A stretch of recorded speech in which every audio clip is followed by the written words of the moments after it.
Good evening all of you. आप सभी का बहुत बहुत स्वागत है आपके अपने यूट्यूब चैनल वीआईपी टेक्नीशियन में। और दोस्तों, आज से हमने स्टार्ट किया आपके लिए कि टेक्निकल हेल्पर की एक स्पेशल टेस्ट सीरीज़ जो आपकी CBT 2 बेस्ड होगी। और जो आप CBT 1 क्लियर कर चुके हो उनको बहुत बहुत बधाई हो। और CBT 2 की आप तैयारी कर लीजिए, जल्दी आपका एग्ज़ाम होने वाला है दोस्तों। तो चलिए, आज की ये पहली क्लास आपकी होने वाली है। इसमें हम आपको रजिस्टेंस से रिलेटेड और कुछ कॉमन क्वेश्चंस लेके आए हैं। रेजिस्टेंस के कुछ क्वेश्चन है, उसके अलावा पूरे कॉमन क्वेश्चन होने वाले हैं इसके अंदर। चलिए तो स्टार्ट करते हैं आज के इस टेस्ट को। और आप जल्दी से जल्दी जुड़ जाइए, और वीडियो अगर पसंद आती है तो लाइक ज़रूर कीजिएगा और अपने सभी मित्रों के साथ शेयर कर दीजिए। चलिए तो स्टार्ट करते हैं। पहला क्वेश्चन आप सभी के सामने लेके आ रहे हैं। आज से आपकी डेली ये क्लासेस चलने वाली है शाम को 9 बजे। चलिए तो पहला क्वेश्चन आप सभी के सामने आ चुका है दोस्तों। प्रत्यावर्ती धारा को डिस्ट धारा में परिवर्तित करने वाली युक्ति को क्या कहा जाता है?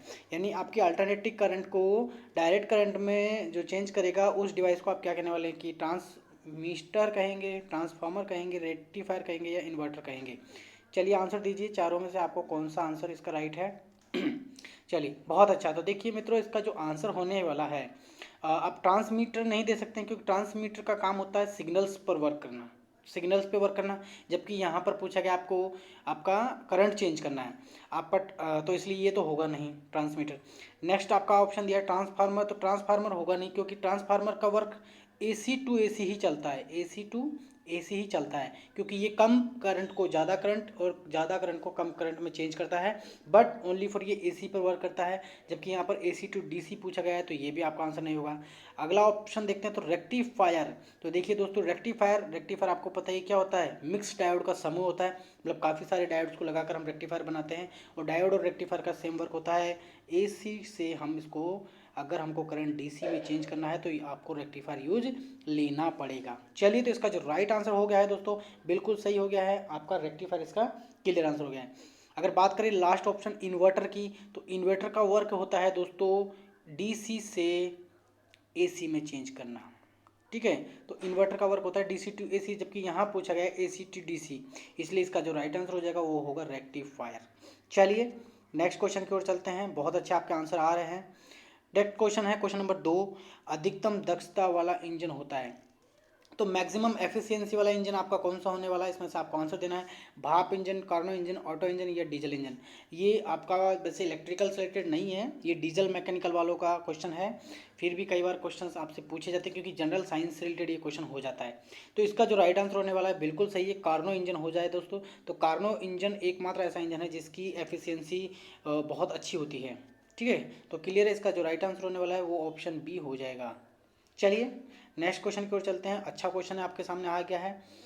शाफ्ट को बॉडी में कहाँ स्थापित किया जाता है? शाफ्ट को बॉडी में कहाँ स्थापित किया जाएगा? यानी जो आपकी शाफ्ट होती है दोस्तों, आप शाफ्ट जानते हैं ना, अल्टरनेटर जनरेटर में जो एक रॉड होती है बड़ी सारी, बस उसी रॉड को कहाँ रखा जाता है? तो इसका ऑप्शन आपके सामने आ गए। कम्यूटेटर पर रखा जाता है, एंड प्लेट पर रखा जाएगा, या बेड प्लेट पर रखा जाएगा, या वेयरिंग पे उसको रखा जाता है, यानी स्थापित किया जाता है। चलिए तो देखिए, अगर इसकी हम बात करें तो शाफ्ट होती है एक, बिल्कुल छड़ होती है एक बड़ी सी। ठीक है, तो एक लोहे की, एक यानी स्टील, इस मतलब जो कार्बन स्टील की हो सकती है या कास्ट स्टील की हो सकती है, जो सॉफ्ट छड़ होती है जो बॉडी में आपको स्थापित की जाएगी, उसका ऑप्शन आपको देना है इसमें आंसर। तो बिल्कुल सही है, इसका जो राइट आंसर हो जाएगा दोस्तों वो वेयरिंग हो जाएगा। क्या हो जाएगा? वेयरिंग। आपको मैं थोड़ा बता देता हूँ। देखिए आपका ये हो गया साफ्ट। अब साफ्ट को हम बेरिंग में ही फंसाएंगे। जो बेरिंग होता है उसमें इस तरह का बेरिंग होता है, उसमें यहाँ पर खांचे कटे होते हैं टॉप में। बिल्कुल सही है, दोनों साइड बेरिंग लगेगा इस तरीके से। तो बीच में जो जगह होती है उस खांचे में इस शाफ्ट को फंसाया जाता है, ताकि ये जो बेरिंग जब घूमेगा तब हमारा शाफ्ट भी घूमना चाहिए। और इसी शाफ्ट के दोनों साइड में जहाँ इसको फंसाएंगे बेरिंग को, उस बेरिंग के पास में ही अपने एंड प्लेट और बेड प्लेट भी लगे होते हैं। देखिए जो एंड प्लेट और बेड प्लेट हो उसी के बीच में बेरिंग फंसता है, बेरिंग में ही आपका शाफ्ट फंसेगा, और जो कम्यूटेटर होता है वो इस शाफ्ट पर रखा जाता है। क्लियर है? तो आपको सारी चीज़ याद रखना है कि एक साइड के हिस्से में तो एंड प्लेट रहेगी, एक साइड के हिस्से में रहेगी आपकी बेड प्लेट, और उन्हीं के अंदर आपका बेरिंग फंसाया जाएगा। और बेरिंग फंसाने पर ये आपका शाफ्ट घूमेगा। और इस शाफ्ट को घुमाया क्यों जाता है? क्योंकि कम्यूटेटर इस पर जुड़ा हुआ होता है। क्लियर है? चलिए अगर बात करें दोस्तों, यहाँ थोड़ा सा एक चीज़ याद रखना कि एंड प्लेट की साइड में रहती है और बेड प्लेट की साइड में। तो एंड प्लेट जिस साइड में रहेगी, जिस साइड में आपका कम्यूटेटर ना हो, यानी कम्यूटेटर के अपोजिट साइड में आपकी एंड प्लेट रहती है और कम्यूटेटर की साइड में बेड प्लेट रहती है। क्लियर है। चलिए आगे चलते हैं। इस तरह के अच्छे अच्छे क्वेश्चन हम आपके सामने और लेके आए हैं। देखिए दोस्तों, ये है इंटरपोल का कार्य। तो आपका जो इंटरपोल होता है, इंटरपोल क्या कार्य करता है? ए, कंप्यूटर पर स्पार्किंग का कम कम करना काम करता है, या स्पीड को बढ़ाया जाता है मोटर की को, या आर्मेचर में धारा को डीसी में कन्वर्ट करता है, या काउंटर ईएमएफ का जनरेशन करता है, यानी उसको कम करता है। चलिए आंसर दीजिए कि इंटरपोल का वर्क क्या होता है। बिल्कुल, तो देखिए दोस्तों, इसका अगर बात करें इंटरपोल का कार्य, इंटरपोल पहले आपको पता होना चाहिए इंटरपोल होता क्या है, कहाँ होता है, कैसे लगा होता है, तो आप उसको इजीली बता पाएंगे। देखिए आपका होता है एक स्टेटर।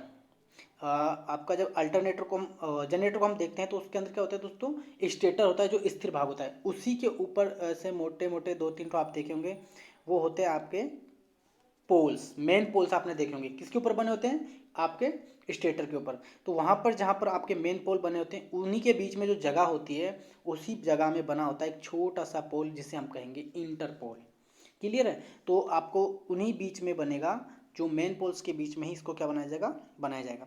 तो अब मान लीजिए आपके पास मेन पोल्स 4 हैं, तो जाहिर सी बात है चारों के बीच में एक एक जब पोल लगाएंगे तो 4 ही आपके क्या हो जाएंगे? इंटरपोल। तो इससे हम कह सकते हैं कि जितने आपके मेन पोल होंगे उतने ही आपके इंटरपोल भी होने वाले हैं। तो पहली बात तो आपको समझ में आ गई है। अब लगे कैसे होते हैं? तो दोस्तों ये होते हैं सीरीज बाइंडिंग। कौन सी? सीरीज बाइंडिंग प्लस आपकी कम्यूटेट अल्टरने सॉरी आर्मेचर। क्या? Armature. Armature winding, series winding और आर्मेचर वाइंडिंग के सीरीज में लगा रहता है, श्रेणी में। ठीक है, और ये श्रेणी क्रम में रहेगा इंटरपोल। तो आपको याद रखना है सीरीज बाइंडिंग और आर्मेचर के ही सीरीज में लगा रहेगा आपका इंटरपोल, क्योंकि आपको पता है सीरीज बाइंडिंग और आर्मेचर बाइंडिंग एक दूसरे के सीरीज में होती है, बस उसी के बीच में इसको लगा देंगे इंटरपोल को। तो इस तरह से हम कह सकते हैं कि ये तीनों एक दूसरे के सीरीज में होते हैं। क्योंकि संट बाइंडिंग तो आपकी पैरेलल में आती है, यानी कि सीरीज संट बाइंडिंग आपके पैरेलल में आती है, यानी समांतर में रहेगी, तो उसको तो अलग से रख दो। जबकि सीरीज बाइंडिंग और आर्मेचर बाइंडिंग एक दूसरे के सीरीज में रहती है और उन्हीं के बीच में फंसा देते हैं इंटरपोल को, यानी कि ये तीनों एक दूसरे के सीरीज में रहेंगे। क्लियर हो गए हैं। तो राइट आंसर इसका हो जाएगा कम्यूटेटर का। कम्यूटेटर पर स्पार्किंग को कम करना होता है, कम्यूटेटर पर स्पार्किंग को कम करने के लिए ही इंटरपोल आपका फंसाया जाता है। क्लियर है। चलिए इसका आगे वाला क्वेश्चन देखते हैं दोस्तों। क्वेश्चन संख्या हम 5 देख लेते हैं। निम्न में से कौन सी विद्युत ऊर्जा यांत्रिक ऊर्जा में परिवर्तित करती है? यानी आपकी कौन सी डिवाइस ऐसी है जो इलेक्ट्रिक एनर्जी को काइनेटिक एनर्जी में चेंज करेगी? ए, प्रत्यावर्ती जनरेटर, बी, ट्रांसफार्मर, सी, विद्युत मोटर, डी, डिश जनित्र यानी डीसी जनरेटर। चलिए तो इसका आंसर दीजिए। आपको आंसर देना है कि विद्युत ऊर्जा को यांत्रिक ऊर्जा में कौन चेंज करता है। तो आप चारों के बारे में डिटेल से देख लीजिए। प्रत्यावर्ती जनरेटर यानी अल्टरनेटिंग करंट वाला जनरेटर, यानी जो एसी प्रोड्यूस कर रहा है। तो एसी प्रोड्यूस जो करेगा दोस्तों, ये तो आपको विद्युत ऊर्जा में मतलब विद्युत ऊर्जा दे रहा है ना आपको, इलेक्ट्रिक एनर्जी आपको क्या दे रहा है? आउटपुट में दे रहा है, जबकि हमको चाहिए नहीं, यांत्रिक ऊर्जा चाहिए। तो ये तो आपको दोस्तों धारा पैदा करता है, न कि आपका ये यांत्रिक ऊर्जा करता है। ऐसे डीसी जनरेटर को देखेंगे, वो भी धारा पैदा करेगा। अगर आपका ट्रांसफार्मर की आप बात करते हैं, ट्रांसफार्मर भी क्या करता है दोस्तों? एसी टू एसी करता है ना, तो यानी कि लास्ट में वही धारा वोल्टेज वही देगा, तो ये भी करंट आउटपुट में दे रहा है। यानी तीनों ही हमारे इलेक्ट्रिक एनर्जी आउटपुट दे रहे हैं आपके तीनों ही। यानी आपका अगर प्रत्यावर्ती जनरेटर देखा जाए, ट्रांसफार्मर देखा जाए और डीसी जनरेटर देखा जाए, तो तीनों ही क्या दे रहे हैं दोस्तों? इलेक्ट्रिक एनर्जी को आउटपुट के रूप में दे रहे हैं। जबकि हमको आउटपुट चाहिए यांत्रिक ऊर्जा, जबकि इलेक्ट्रिक को यांत्रिक में चेंज करना है। तो यहाँ पर देखेंगे मोटर। अब देखिए विद्युत मोटर, अब इसमें ना तो पता है कि ये एसी मोटर है या फिर या दोस्तों डीसी मोटर है, कुछ पता नहीं है। बस हमको याद रखना है कि विद्युत ऊर्जा को, यहाँ भी नहीं लिखा है कि एसी चेंज करना है कि डीसी चेंज करना है, कोई भी विद्युत ऊर्जा हो उसको हमको काइनेटिक यानी यांत्रिक ऊर्जा में चेंज करना है। तो बस दोस्तों यही ध्यान रखना है कि आपको ये एसी हो चाहे डीसी हो, हर मोटर, एवरी मोटर यानी एसी हो चाहे वो डीसी मोटर हो, हर एक मोटर क्या करती है? विद्युत ऊर्जा को हमारी यांत्रिक ऊर्जा में चेंज करती है, यानी विद्युत ऊर्जा को मैकेनिकल एनर्जी में चेंज कर देती है। चलिए आगे चलते हैं, नेक्स्ट क्वेश्चन चलते हैं। क्वेश्चन संख्या 6 की ओर चल देते हैं दोस्तों।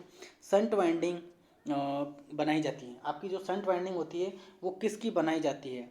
संट वाइंडिंग आपकी किसकी बनाई जाती है? तो पतले तार होते हैं और कम टर्न होते हैं, या पतले तार होते हैं अधिक टर्न होते हैं, या मोटे तार होते हैं अधिक टर्न होते हैं, या मोटे तार होते हैं कम टर्न होते हैं। चलिए आपको इसका आंसर देना है कि आपको संट वाइंडिंग किसकी बनाई जाती है। तो संट वाइंडिंग किसकी बनाई जाती है ये आपको क्लियर होना चाहिए। देखिए संट वाइंडिंग जो होती है हम लोगों की, नाम से पता लगा संट, दो तरह की वाइंडिंग होती है, एक संट वाइंडिंग होती है और एक होती है दोस्तों आपकी सीरीज़। ठीक है, तो संट वाइंडिंग और सीरीज वाइंडिंग को आप देख लीजिए, अच्छे से याद कर लीजिए। ये जो छोटी है, नाम से छोटी है और सीरीज में 3 लेटर हुए हैं, तो देखिए दोस्तों इस तरीके से संट वाइंडिंग होती है हमेशा जो अधिक प्रतिरोध के लिए, किसके लिए, जहाँ पर रजिस्टेंस बहुत ज़्यादा हमको लेना होता है, हाई रजिस्टेंस के लिए, जबकि सीरीज वाइंडिंग बनाई जाती है कम रजिस्टेंस के लिए। अब देखिए अगर पतला वायर होगा, पतला वायर होगा तो उसका रजिस्टेंस बहुत हाई होने वाला है, और उसकी अगर लेंथ ज़्यादा होगी तो भी रेजिस्टेंस ज़्यादा होगा। तो सिंपल सी बात है, पतला तार होना चाहिए और अधिक लंबाई का होना चाहिए, तो आपका संट वो बाइंडिंग बनाया जाएगा। जबकि सीरीज में क्या होता है दोस्तों, वायर होना चाहिए मोटा और वो क्या है, लंबा भी कम होना चाहिए, यानी कम टर्न उसके अंदर होने चाहिए। क्लियर है? चलिए, तो इससे दोनों चीज़ याद रहेगी। जो संट रहेगा उसमें उसका पतला वायर रहेगा, प्लस उसकी लिमिट जो लंबाई होगी यानी टर्न होंगे वो ज़्यादा होंगे। जबकि सीरीज की अगर बात की जाए तो उसके वायर मोटे होंगे और उसका टर्न कम होंगे। तो अभी यहाँ पूछा गया आपसे संट के लिए, तो संट के लिए आपको पतला तार और अधिक टर्न लेना है, तो इसका जो राइट आंसर हो जाएगा वो बी ऑप्शन हो जाएगा। अगर यहीं आपसे पूछता है कि सीरीज में आपको कौन सा लेना है, सीरीज में आपके लिए पूछा जाता तो आप कहते कि भाई मोटा तार लेना है और कम टर्न लेने हैं, टर्न क्या होनी चाहिए, कम। तो मोटे वायर और कम टर्न के लिए डी ऑप्शन हो जाता है। तो दोनों ही याद रखना है, सीरीज भी याद रखना है और संट भी याद रखना है। चलिए नेक्स्ट क्वेश्चन, क्वेश्चन संख्या 7 की ओर चल लेते हैं। करंट की उपस्थिति ज्ञात होती है, कि आपका करंट है उस जगह, आपको कैसे उसका अनुभव होगा, यानी पता चलेगा, उपस्थिति उसकी प्रेजेंसी दिखानी है। तो उत्पन्न प्रभावों से पता लगेगा, या विद्युत का झटका लगने से पता चलता है, या चटकने की ध्वनि से, और या फिर चमकने से। देखिए दोस्तों, अगर आपको करंट की उपस्थिति का पता लगाना है तो आपको विद्युत झटका लगता है तब भी आपको पता चलता है, लेकिन आपको एक तरीके से आपको ये आंसर देना है एज ए सेफली। तो आपको पता कैसे लगाएंगे कि उत्पन्न प्रभावों से, उसके उसके जो प्रभाव उत्पन्न होते हैं उन्हीं से हम पता लगाते हैं कि यहाँ पर आपकी करंट की उपस्थिति है। जैसे आप मान लीजिए लैंप है, आपके पास लैंप है, अगर आपका लैंप जल रहा है, ठीक है, प्रकाशित हो रहा है, तो इसका मतलब पता चल रहा है कि वहाँ पे करंट उपस्थित है। अगर आपकी प्रेस है, प्रेस, ठीक है, तो वो अगर हीट दे रही है तो इसका मतलब समझ जाएंगे कि वहाँ पे करंट की उपस्थिति है। आपका फैन है, अगर वो चल रहा है तो आपको पता लग जाएगा कि करंट की उपस्थिति है। तो इस तरीके से हम कह सकते हैं कि उत्पन्न प्रभावों से हम उसके से पता लगाएंगे कि वो करंट वहाँ पर उपस्थित है या नहीं है।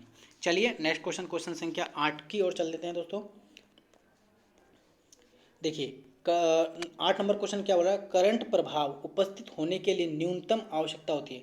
मान लीजिए आपको करंट का प्रभावित करना है या प्रभाव करना है, करंट को आपको एक स्थान से दूसरी जगह लेके जाना है या उसकी उपस्थिति दर्शानी है, तो आपको मिनिमम न्यूनतम किन चीज़ों की आवश्यकता पड़ेगी, वोल्टेज स्रोत, स्विच, रेजिस्टेंस की जरूरत पड़ेगी, या वोल्टेज स्रोत, चालक, अचालक या एमीटर की जरूरत पड़ने वाली है, या फिर आपको वोल्टेज स्रोत, स्विच और फ्यूज की जरूरत पड़ने वाली है, या लास्ट ऑप्शन है आपका वोल्टेज स्रोत और चालक की जरूरत होने वाली है।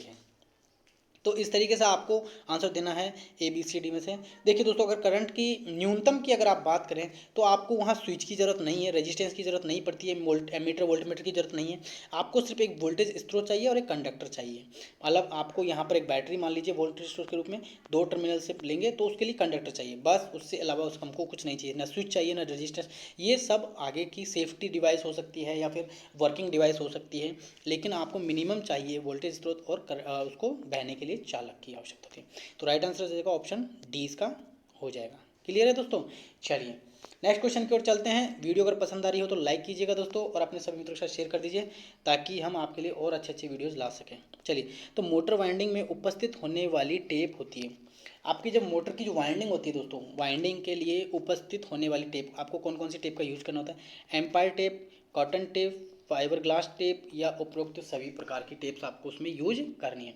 आपको फैन वाइंडिंग करना है, मोटर वाइंडिंग, कोई भी एक्सवाइजेड वाइंडिंग करनी है, तो उसकी वाइंडिंग में जो आपको यूज होने वाली है वो आपकी टेप पूछी जाती है। तो देखिए दोस्तों, उसमें सारे ये तीनों टाइप की ही टेप हम यूज करते हैं, तो इसलिए इसका राइट आंसर हो जाएगा ऑल ऑफ दीज, यानी सभी प्रकार की टेप होती हैं। एम्पायर क्लॉथ तो आपको पता होना चाहिए। एम्पायर क्लॉथ क्या होता है दोस्तों, एक जो पेपर पेपर होता है, उस पेपर को आप वार्निश में डुबो कर सुखा देते हैं तो एम्पायर क्लॉथ का वो बन जाता है, और ये टाइप ए में यूज आती है। टाइप ए आपको जो आपने कंडक्टर पढ़ा होगा ना, type A, type B, type C में, तो बस जहाँ टाइप ए टाइप के जो कंडक्टर होते हैं उसी के लिए हम इसको यूज करते हैं। आगे देखिए कॉटन टेप, तो कॉटन टेप तो एक तरीके सिंपल कॉटन कपड़ा होता है, उसको एक शेप में काटा जाता है, बस वो कॉटन टेप का काम करता है। फाइबर ग्लास टेप भी क्या होती है, फाइबर ग्लास टेप भी कुछ नहीं दोस्तों, एक ग्लास की मतलब जो कांच होता है उसकी हल्की हल्की परत सा एक पेपर के ऊपर लगाया जाता है, एक मतलब कि कपड़े के ऊपर, बस वही आपकी फाइबर ग्लास टेप होती है।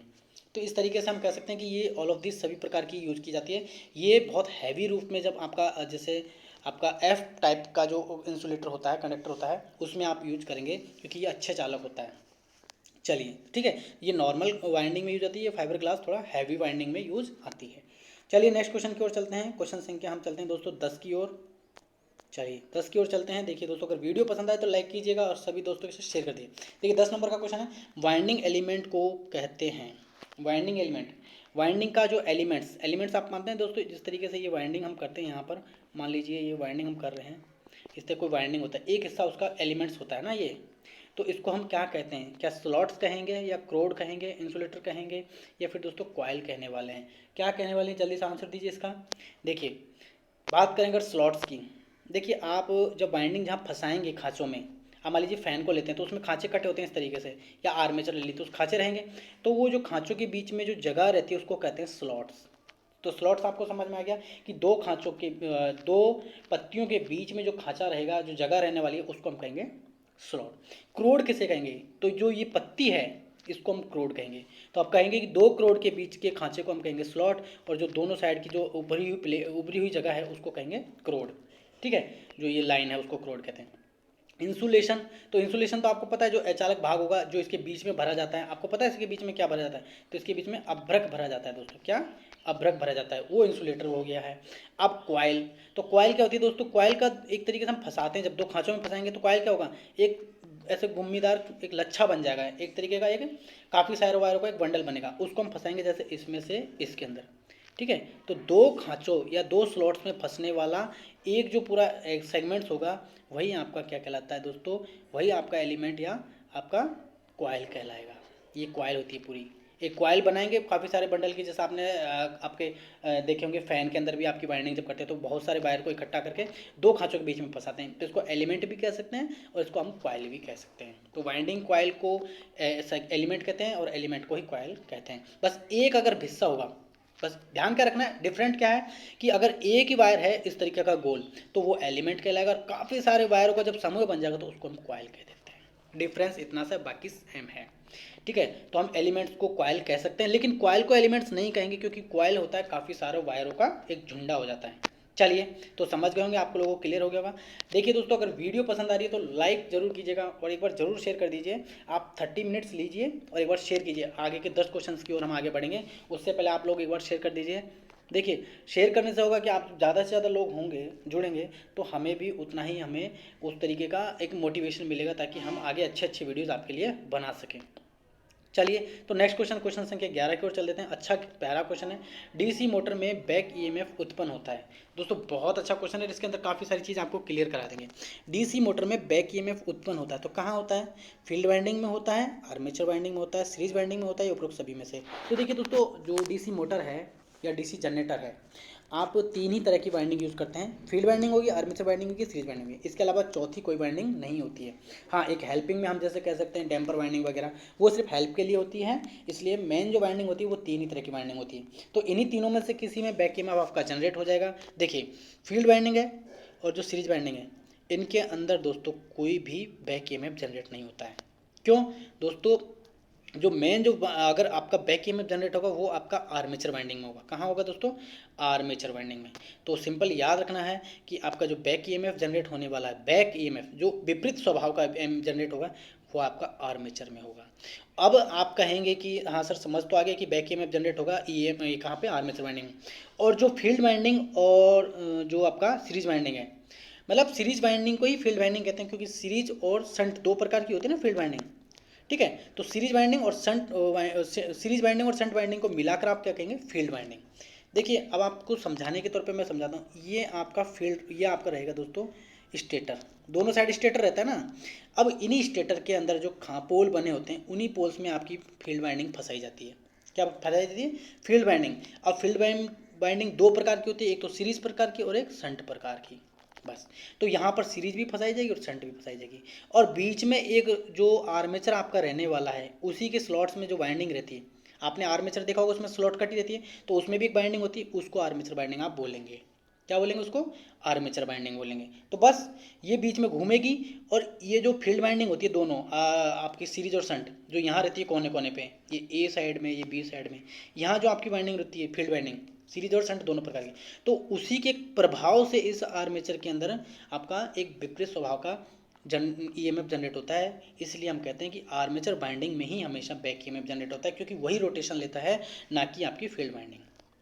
क्लियर है। तो फील्ड वाइंडिंग में तो आप एक्साइटेड कर देंगे और उसी की कारण की वजह से आपके आर्मेचर में जो जनरेशन होता है, इसलिए उसमें बैक ईएमएफ हमेशा होगा। तो याद रखना है फील्ड वाइंडिंग दो प्रकार की होती है, एक तो होगी एस एच और एक एस ई, सीरीज और शंट दोनों प्रकार की। ठीक है, ये सीरीज हो गया, ये शंट हो गया। शॉर्ट फॉर्म में एस एच को सीरीज, सॉरी एस एच को शंट और एस ई को सीरीज। तो फील्ड वाइंडिंग दो प्रकार की हो गई और आर्मेचर वाइंडिंग होती है जिसमें बैक ईएमएफ जनरेट होता है। आपसे पूछा जाए बैक तो आर्मेचर बोलना है, और अगर मेन फील्ड पूछा जाए तो सीरीज और शंट दोनों में, या आप एक मिक्स करके बोलेंगे फील्ड वाइंडिंग में। क्लियर है। चलिए आगे चलते हैं नेक्स्ट क्वेश्चन की ओर। बहुत बारीकी से क्वेश्चन को समझेंगे, मजा आएगा। आगे आइए, डीसी मोटर में बैक ईएमएफ उत्पन्न होता है। ये क्वेश्चन रिपीट हो गया है। चलिए ये 11 नंबर का 2 बार आ गया, कोई बात नहीं। आगे आइए 12 नंबर के क्वेश्चन पे। छोटी डीसी मोटर की योक बनी होती है। देखिए आपके दोस्तों, डीसी मोटर छोटी भी होती है और बड़ी भी होती है, और 3 प्रकार की सीरीज सेंटर कंपाउंड होती है। लेकिन इसमें कुछ नहीं, आपको सिर्फ छोटी और बड़ी का ध्यान रखना है कि साइज के हिसाब से आपकी मोटर की जो आपकी बॉडी किसकी बनी होती है। तो आपसे पूछा जाए छोटी, यानी जो छोटी मोटर होती है, तो 2 प्रकार की आपकी वाइंड इसकी जो मोटर की योक बनती है, यानी बॉडी बनती है। योक का मतलब होता है बॉडी, जो उसका भारी पार्ट होता है, पूरा भारी आवरण। तो कास्ट आयरन का भी बनता है और कास्ट स्टील का भी बनता है। तो सिंपल सी बात है, देखिए कास्ट स्टील, नाम से पता लग रहा है कास्ट स्टील थोड़ा हार्ड होता है। क्या होता है दोस्तों, थोड़ा हार्ड होता है। और ये होता है दोस्तों, ये होता है सॉफ्ट, ये होता है सॉफ्ट। तो देखिए सॉफ्ट जब रहेगा तो छोटी मोटर में आप इसको यूज ले लेंगे, आपका काम हो जाएगा। ये रहेगा हार्ड, तो ये आपका बड़ी मोटर में काम आएगा। तो छोटी मोटर में सॉफ्ट यानी कास्ट आयरन यूज आ जाएगा, और बड़ी मोटर के लिए आपको कास्ट स्टील का यूज करना है, क्योंकि स्टील की मात्रा जब कास्ट में ज़्यादा होगी तो वो हार्डनेस उसमें बढ़ जाएगी। क्लियर है। आयरन थोड़ा सॉफ्ट होता है, इसलिए इसको छोटी मोटर में आप यूज कर लेते हैं। अब आप कहेंगे कि ये यूज करने का पर्पज़ क्या है, क्यों इसी को दोनों में यूज कर लो ना, क्या दिक्कत है हार्ड को। तो इसलिए नहीं करते क्योंकि थोड़ा ये कॉस्टली पड़ता है दोस्तों। क्या होता है, महंगा पड़ता है। अब छोटी मोटर को आप महंगा बना देंगे तो कौन खरीदेगा। छोटी मोटर सस्ती बनेगी तो उसमें कास्ट आयरन का यूज करने की वजह से वो सस्ती भी बन जाती है, तो कॉस्ट भी उसकी कम हो जाती है। चलिए नेक्स्ट क्वेश्चन की ओर चलते हैं। अच्छा आपके आंसर आ रहे हैं दोस्तों, वीडियो को शेयर जरूर करते रहें। चलिए नेक्स्ट क्वेश्चन लगाते हैं दोस्तों 30 नंबर। और डेली आपको याद रखना 9 PM पर आपको अब डेली ये क्वेश्चंस मिलने वाले हैं, 20 डेली। तो आपको याद रखना है दोस्तों, आप चैनल को सब्सक्राइब कर लीजिए अगर पहली बार देख रहे हैं, और बेल आइकन दबा लीजिए ताकि डेली 9 बजे आपको नोटिफिकेशन मिल जाए। और फील्ड आपको अगर कोई भी आपके क्वेश्चंस आपको क्वेरी है तो आप हमसे व्हाट्सअप के द्वारा या हमारे फेसबुक ग्रुप से या आपके किसी भी तरीके का जो आपको जैसे आप जुड़ना चाहें तो हमने सभी प्रकार के लिंक आपको डिस्क्रिप्शन में प्रोवाइड करवाएं, तो आप वहां से हमसे जुड़ सकते हैं। चलिए आगे 30 नंबर का सेपरेटली एक्साइटेड। देखिए दोस्तों ये हाँ, जनित्र में फील्ड वाइंडिंग उत्तेजित होती है। देखिए सेपरेटली एक्साइटेड में जो जनरेटर होता है, यानी जो जनरेटर होगा उसकी फील्ड वाइंडिंग उत्तेजित किससे की जाती है। देखिए आपको याद रखना है 2 प्रकार के आपके जनरेटर होते हैं, यानी कि एक तो सेपरेटली होते हैं और एक मतलब कि सेल्फ एक्साइटेड होते हैं। एक तो सेल्फ खुद से ही एक्साइट हो जाते हैं, और एक सेपरेटली यानी उसको किसी और चीज़ से आपको एक्साइट करना पड़ेगा।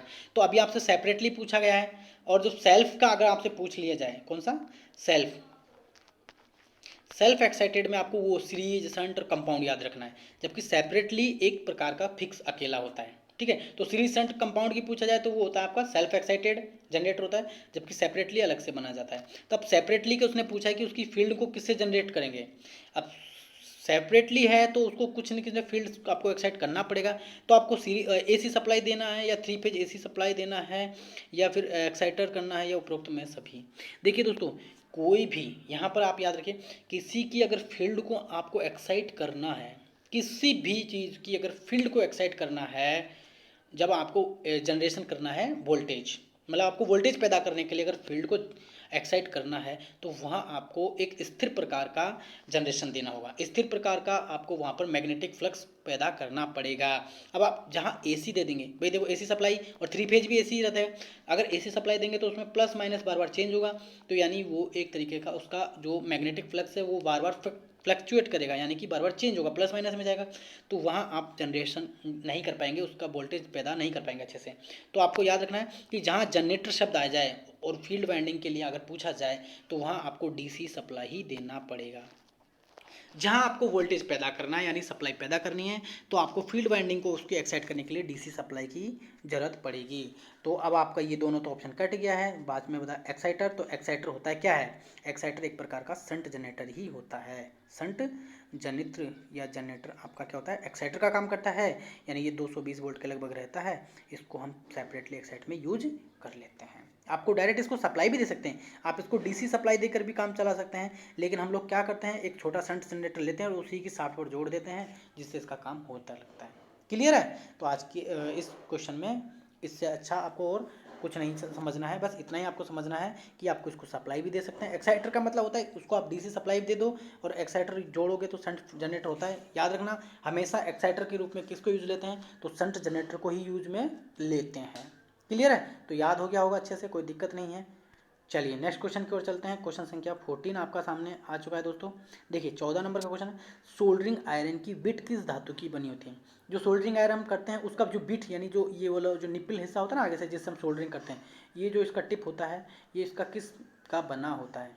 जो बिट आगे में होती है क्या वो तांबे की बनी होती है या नाइक्रोम की बनी होती है या कार्बन की या फिर यूरेका की बनी होती है? तो देखिए दोस्तों, अगर बिट का उसका पूछा जाए, बिट जो आगे की बिट होती है, तो बिट होनी चाहिए जो अच्छे से अच्छा चालक हो। किसका? अच्छे से अच्छा चालक। तो यूरेका तो दोस्तों आपको पता है एक तरीके का बहुत कम चालक होता है, ये भी कम चालक है।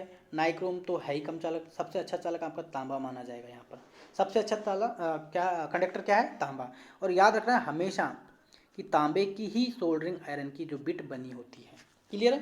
तांबे की ही सोल्डरिंग आयरन की बिट बनी होती है। अब बात करते हैं, अगर थोड़ा सा आपको मैं बताऊं नाइक्रोम क्या काम आता है, तो नाइक्रोम आपका दोस्तों हमेशा क्या काम आता है? जहाँ पर हीट पैदा करना होता है, जहाँ पर हीट पैदा करना होता है वहाँ आपको यूज़ लेता है नाइक्रोम। जैसे आपका प्रेस के अंदर यूज आएगा, आपका कह सकते हैं कि जो जितना भी गर्म धरने वाला जैसे प्रेस हुआ, हीटर हुआ, आपका विद्युत टोस्टर हुआ, तो इन सब में जहाँ भी आप यूज़ लेंगे नाइक्रोम का वायर आपका यूज आएगा जो हीट पैदा करने के। अगर कार्बन का यूज़ करना हो तो कार्बन का तो आपको ब्रशेज पता ही है, ब्रशेज यूज आती है सभी मोटरों में, आपको ब्रशेज लेना है।